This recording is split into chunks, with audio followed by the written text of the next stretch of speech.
My name is Nancy. Currently, I am a mother of one at the age of 38. My daughter, Kate, will be a middle school student this year. My husband, Tom, is 2 years older than me and turned 40 this year. Tom and I both work, and I earn more than him. As a result, Tom often came home before me, but at the beginning of our marriage, he refused to do any housework. Housework is a woman's job. That's what my mom used to say, he proudly claimed. Tom and I got married when I was 23.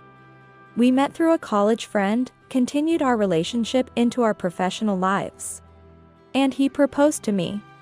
I happily accepted his proposal. I thought our sweet newlywed life would begin, but every day, tired from work, housework awaited me. He wouldn't even put his own clothes in the washing machine. Seeing his clothes on the floor, I felt very tired. After finishing his meal, he would start watching TV, leaving his dishes on the table. He thinks I will pick up everything, his clothes and his dishes. This kind of life continued for 6 months after we got married. Then, I was well treated by my seniors at work, recognized for my abilities, and entrusted with a big project.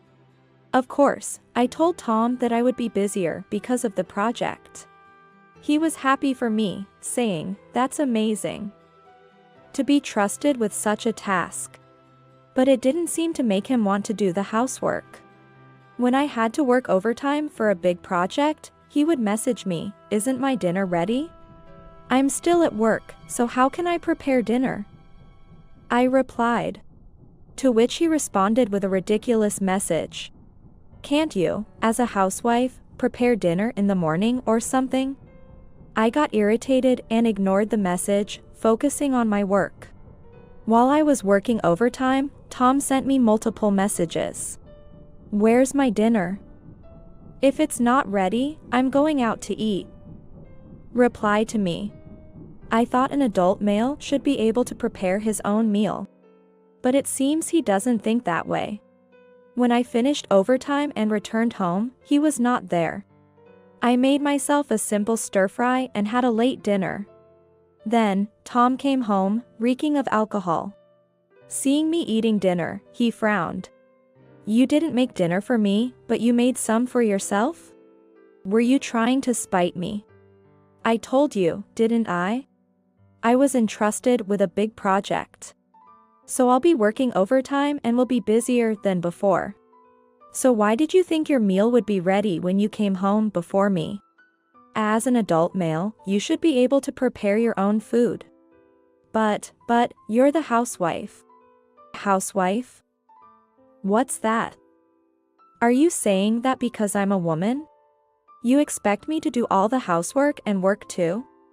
Do you want to work me to death from overwork? But my mother. Your mother was a full-time housewife. She didn't work, so she could dedicate herself to the household. What about me? You're home longer than I am. So why should I be the only one doing the housework? Tom was at a loss for words. He tried to say something, but the only pathetic words that came out were, "But." I couldn't help but sigh in disbelief. Did you marry me to have a second mother? If you want someone to do all the laundry, meals, and cleaning, why don't you hire a maid? I won't do everything for you anymore. At my words, Tom turned pale. He must have been afraid of being abandoned by me at that moment. Back then, Tom must have still loved me. Perhaps thinking of trying his best at household chores for me. From then on, when I was late from work or Tom got home first, he started making dinner. At first, the meals weren't very good, but gradually Tom got used to cooking. And we could enjoy reasonably delicious meals. I was happy to see Tom changing. I completed a major project, got promoted, and then got pregnant. Together with Tom, we named our daughter Kate and worked hard to take care of her, wanting to return to work soon for our child's sake and earn money. I left Kate in the care of my mother or my mother-in-law. Tom said, "I'm a bit scared of my boss, so it seems hard to take paternity leave." So, I couldn't rely on him. My mother, who had been a career woman herself, supported both me and Tom in our work. However, my mother-in-law looked at me as if I was something unpleasant. On the day I asked her to look after the child, when I got home, she said, "Oh, you're working until this time? Tom comes home earlier than you and prepares the meals. You must be working overtime because you're not doing well." I got promoted and my workload increased, not because I was failing and needed to work overtime. But no matter how many times I explained, my mother-in-law couldn't accept the reality that I was more successful than Tom. "Stop lying," she said. "The world is made for men to be better at work. A woman's job is to take care of the home. And you can't even do that. What value do you have? And to think, you didn't even have a boy, but a girl." She sighed, looking at Kate. I felt our adorable daughter was being denied just because she was a girl. After that, I no longer asked my mother-in-law to take care of my daughter. That was when it happened. My father passed away. My father, a wealthy man, always cared for me, Tom, and of course, our daughter Kate. He was the one who helped us financially for our wedding. He also threw a birthday party and gave presents to Kate every year. So, Tom, Kate, and I immediately went to my childhood home to say goodbye to my father. It seemed the separation from my father was shocking to my mother as well. And amidst my sadness, I thought to support her. After the funeral, Tom quickly said, "I have work," and went back home. I wished Tom could stay with us, but if it was work, there was nothing I could do. I spent a lot of time talking with my mother about my father. A month after my father's death, Tom became increasingly busy every day. He came home later than me, often deep in thought with thick documents in hand. When I asked him, "Did you get assigned a big project?" he replied, "Well, something like that." So, I had no doubts about him. However, unbeknownst to me, he was planning something unthinkable. It was 3 months after my father's death. Just as the pain in my heart started to fade and life began returning to normal, that it happened. Suddenly, on a holiday, my in-laws came to the apartment where Tom, Kate, and I lived. Huh? Tom's mom and dad? Did you say you were coming today? When I was confused, my mother-in-law, unusually cheerful, said, "We have something important to discuss today. If we had told you in advance, you would have gone out with Kate, wouldn't you?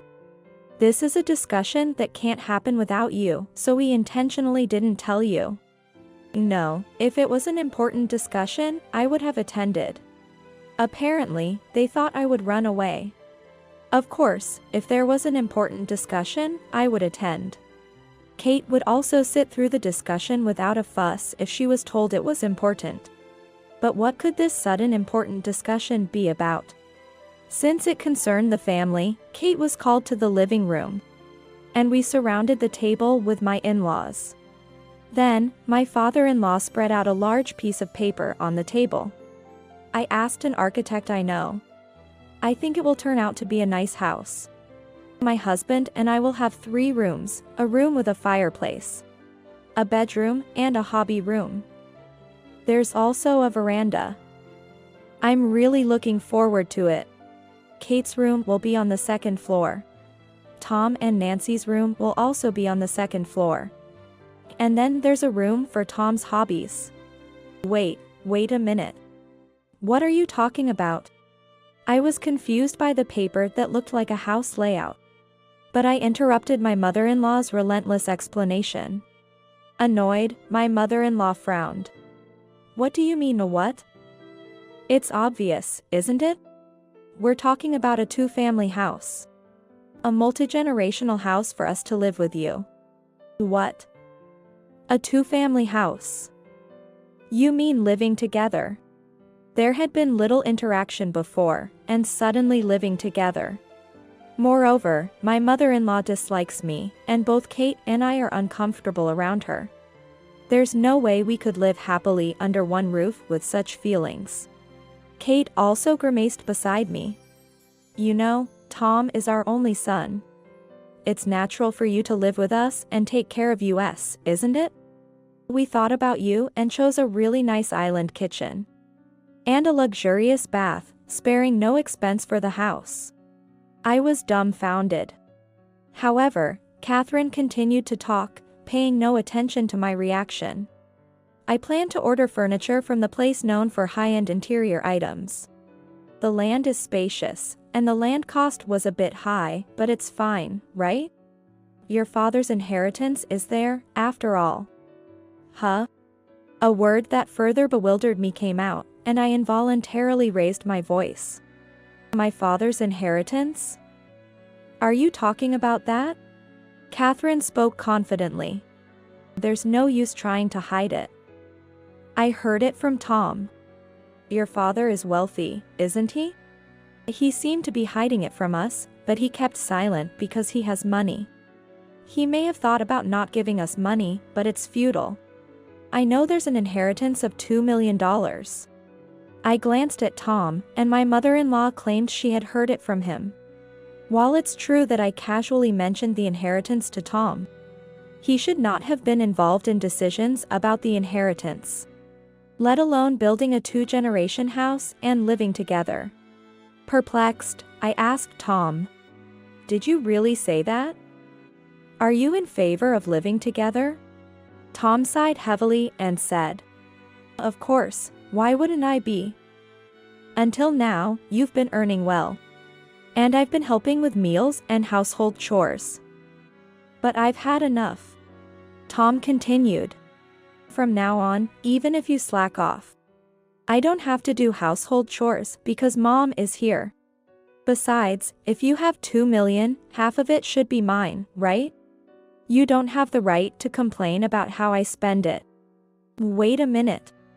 I haven't heard anything about living together. As I stood up, Tom glared at me. I won't entertain any objections. I'm living with my parents. If you oppose it, we'll get a divorce. He seemed to look down on me clearly. It was strange to see him suddenly so confident when he used to be so apologetic. But now is not the time to dwell on that. He was picking a fight with me. Fine, then. Let's get a divorce. He laughed when he heard my statement. You're giving up your daughter, $1 million, and a brand new house. What a pitiful person you are. I sighed at his triumphant expression. I renounced the inheritance, you know? Huh? My father told me to. He wanted the inheritance to be used for the sake of poor children. He said that before he passed away, so I discussed it with my mother. I decided to renounce the inheritance. And my mother will inherit the land and house and donate the money to a charity. So, I don't have $2 million. Is that a lie? Furthermore, inheritance doesn't become joint property in a marriage. Even if I had $2 million, not a single cent would go to you. Their faces turned pale rapidly, both him and my in-laws. 3 adults, and none of them had realized this. It's something they could have easily found out. I couldn't help but be amazed. So what are we going to do then? We've already started construction. You can't cancel it now. It's too late for that. I don't know anything about it. I'm not involved in the house matters. Besides, since we're getting divorced, the house you'll be living in has nothing to do with me. I firmly stated, and while Tom looked momentarily stunned, he then directed a smug smile at me after glancing at Kate. It's the house where our lovely daughter will live. You should contribute money too. He said this proudly. I glanced at Kate with a questioning look. Kate shrugged her shoulders when our eyes met and then said directly to her father, "If Mom and Dad get divorced, I'll live with Mom. I won't live with Dad, Grandma, or Grandpa." Tom had been confident that Kate would want to stay with him, so he was taken aback by her words. Why did he think Kate would choose to be with him? Kate had been told by her grandmother from a young age that girls are no good. She had no reason to want to live with someone who always made such mean remarks. And Kate likely didn't have any expectations of her father, who wouldn't stand up for her against the person making those mean comments. Despite Tom having less work than me, he rarely attended the children's events. Being disliked by Kate probably didn't bother him either. What about the house expenses, child support? He hung his head on the spot.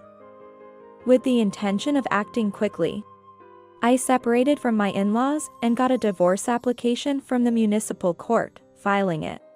If he didn't agree right away, I told him I would hire a lawyer. So Tom agreed to the divorce without any further objections. Originally, the condo was in my name, so after filing the divorce, I quickly packed Tom's belongings. Kate helped me with the packing, while Tom sat in the living room in a daze. Since my in-laws were causing a commotion, I sent them back to their own home earlier. Perhaps Tom's pride couldn't accept the fact that he couldn't afford it, especially since they had asked an acquaintance to handle the construction of the house. Tom and my father-in-law used up all their savings and even sold their own family home. It seemed they decided not to buy the high-end furniture my mother-in-law wanted. Nevertheless, Tom and my father-in-law ended up having to take out loans because they were still short on money. Despite having their dream newly built home, they now had to work tirelessly every day, often taking on side jobs and rarely spending time at home. My mother-in-law, who had been a homemaker, was now working part-time and handling household chores. Kate and I quickly signed a lease for a new residence and moved out. Even without an inheritance, I can support us with my income, and I won't let Kate go without. Kate would say, "I know Mom cares about me, so I'm going to make delicious meals for Mom, who works hard." She always says such heartwarming things. In hindsight, I'm glad we got divorced quickly.